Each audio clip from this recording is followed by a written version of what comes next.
আজকে পবিত্র মুহররম মাসের 10 তারিখ আশুরার দিন কি আমল করবেন, নামাজ কত রাকাত পড়বেন, নিয়ত কিভাবে করবেন, কোন সূরা দিয়ে পড়বেন এবং নবীজির শিখানো ছোট্ট একটি দোয়া স্পেশালি আজকের দিনে যদি আপনি পড়তে পারেন কপাল খুলে যাবে, জীবনের যৌবনের সকল গুনাহগুলো মাফ হয়ে যাবে, আল্লাহ তাআলা জীবনের সকল সমস্যা সমাধান করে দিবে, মনের আশাগুলো পূরণ হবে এবং আপনার ঘর সংসারে প্রচুর নিয়ামত দান করবে। যারা ইনকাম করে রোজগার করে আল্লাহ তাআলা তাদের রোজগারে বরকত দান করবেন, আপনার ঘর সংসারে শান্তি আসবে। সুপ্রিয় বন্ধুরা, এই পবিত্র মুহররম মাস অত্যন্ত ফজিলতপূর্ণ মাস, আশুরার দিন, যেই দিনে আল্লাহ রাব্বুল আলামিন অসংখ্য মানুষের গুনাহ মাফ করে, এই দিন গুনাহ মাফের দিন, ভাগ্য পরিবর্তনের দিন, দোয়া কবুলের দিন। এই দিন সঠিক মতে আমলটি আপনি করুন, আল্লাহ রাব্বুল আলামিন আপনাকে ইহকাল পরকালে কামিয়াবি দান করবে। সুপ্রিয় বন্ধুরা, এই আশুরার দিনে আল্লাহ রাব্বুল আলামিন হযরত আদম আলাইহিস সালামকে সৃষ্টি করেছেন, হযরত আদম আলাইহিস সালামকে জান্নাতে প্রবেশ করেছেন এবং আদম আর হাওয়া আলাইহিস সালামকে যখন জান্নাত থেকে বের করে দেওয়া হলো, তাদের তওবা কবুল করে 350 বছর কান্নার পরে তাদের দোয়া কবুল করে আদম হাওয়ার মিলন করিয়েছিলেন। সেই দিন আশুরার দিন ছিল। আল্লাহ রাব্বুল আলামিন হযরত মুসা আলাইহিস সালামকে দরিয়া পার করিয়েছিলেন আশুরার দিন। হযরত ইব্রাহিম আলাইহিস সালামকে অগ্নিকুণ্ড হইতে মুক্তি দান করেছিলেন আশুরার দিন। হযরত ইউনুস আলাইহিস সালামকে মাছের পেট থেকে মুক্তি দিয়েছিলেন আশুরার দিন। এই দিনে অনেক ঘটনা হয়েছে, আমরা সবাই জানি। ইমাম হুসাইন আলাইহিস সালাম আহলে বাইত সহ উম্মতের নাজাতের জন্য কারবালার ময়দানে এই দিন শহীদ হয়েছে। আমরা এই দিন বেশি বেশি ইবাদত করে, নফল নামাজ পড়ে, তাসবিহ তাহলিল করে আমরা শুহাদা কারবালার জন্য আমরা দোয়া করতে লাগে। তাদের জন্য যদি দোয়া করতে পারি তাহলে আমাদের জীবনে শান্তি আসবে, আল্লাহ তাআলা ইহকাল পরকালে কামিয়াবি দান করবে। আজকের দিনের 1 নম্বর আমল হলো আমরা আজকের দিনে রোজা রাখতে লাগে। 2 নম্বর আমল হলো বেশি বেশি নফল নামাজ পড়া।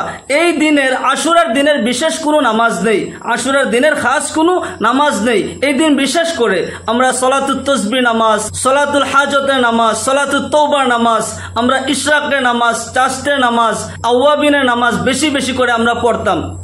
আপনি সলাতুত তাসবিহ 4 রাকাত নামাজ এই দিন বিশেষ করে আপনি পড়বেন।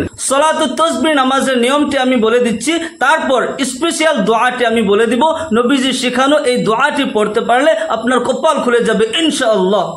সুপ্রিয় বন্ধুরা, সলাতুত তাসবিহ 4 রাকাত নামাজের অতই ফজিলত আল্লাহর রাসূল জনাবে মুহাম্মদুর রাসূলুল্লাহ সাল্লাল্লাহু আলাইহি ওয়াসাল্লাম ইরশাদ করেন, তিনার চাচা হযরত আব্বাস রাদিয়াল্লাহু আনহুকে এই নামাজ শিখিয়ে দিয়েছিলেন এবং বলেছিলেন, চাচা আপনি পারলে প্রতিদিন এই নামাজটি পড়বেন, যদি পড়তে না পারেন সপ্তাহে 1 দিন পড়বেন, যদি সপ্তাহে না হয় আপনি মাসে পড়বেন, মাসে না হলে বছরে পড়বেন, যদি বছরেও আপনি পড়তে না পারেন আপনি জীবনে একবার হলেও এই নামাজটি পড়বেন।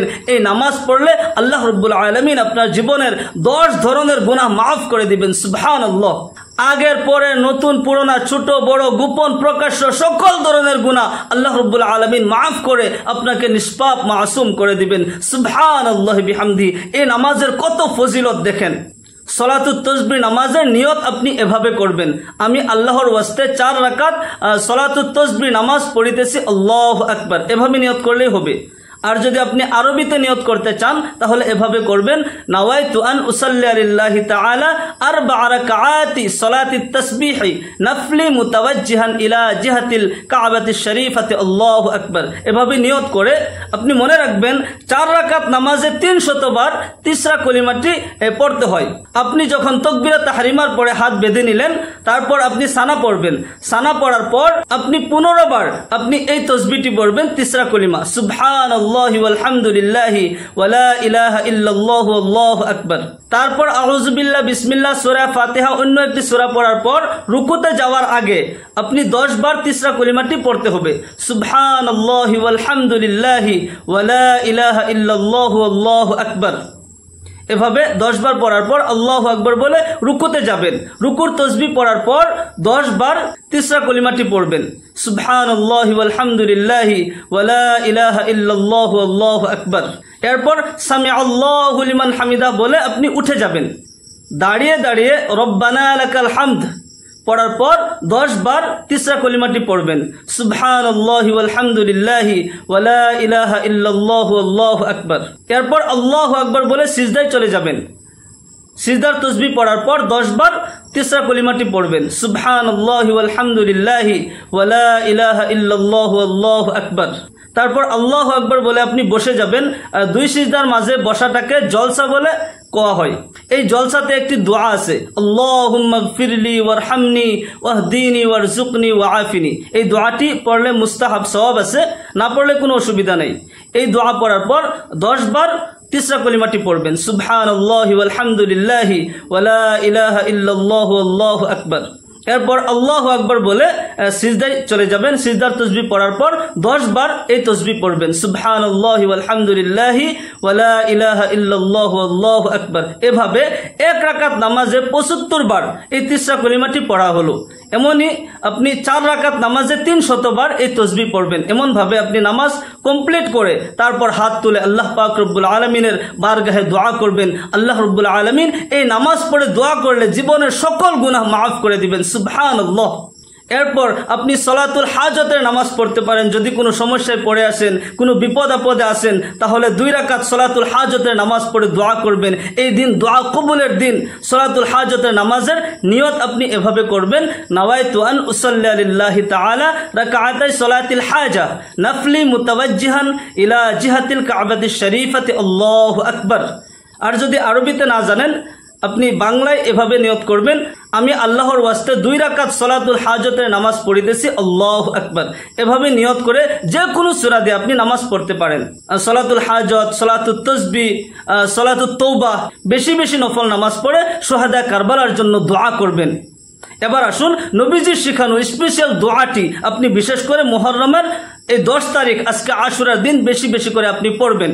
আল্লাহ রাসূল সাল্লাল্লাহু আলাইহি সাল্লাম বলেছেন, যে ব্যক্তি এই দোয়াটি একটি ইস্তিগফার, সাইয়্যিদুল ইস্তিগফার, যে ব্যক্তি সকাল বেলায় এই দোয়াটি পাঠ করলো, সন্ধ্যার আগে আগে, সূর্য ডুবার আগে আগে ইন্তেকাল হয়ে গেলে সেই ব্যক্তি জান্নাতি, সুবহানাল্লাহ। আর রাতের বেলায় পাঠ করলে সেই ব্যক্তি, রাতের বেলায় যদি ইন্তেকাল হয়ে যায় সেই ব্যক্তি জান্নাতি, সুবহানাল্লাহ।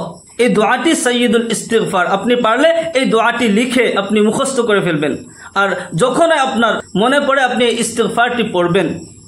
সাইয়্যিদুল ইস্তিগফারটি হলো, আল্লাহুম্মা ইন্নী আসআলুকা বিআন্নী আশহাদু আন্নাকা আনতাল্লাহু লা ইলাহা ইল্লা আনতা খলাকতানি ওয়া আনা আবদুকা ওয়া আনা আলা আহদিকা ووعدك ما استطعت أعوذ بك من شر ما صنعت أبوء لك بنعمتك علي وأبوء لك بذنبي فاغفر لي فإنه لا يغفر الذنوب إلا أنت। এই দোয়াটি আপনি লিখে মুখস্থ করে ফেলবেন।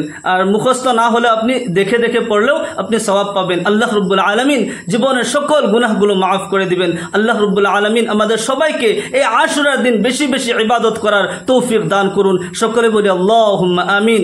ওয়া আখিরু দাওয়ানা আনিল হামদুলিল্লাহি রাব্বিল আলামিন। আসসালামু আলাইকুম ওয়া রাহমাতুল্লাহি ওয়া বারাকাতুহু।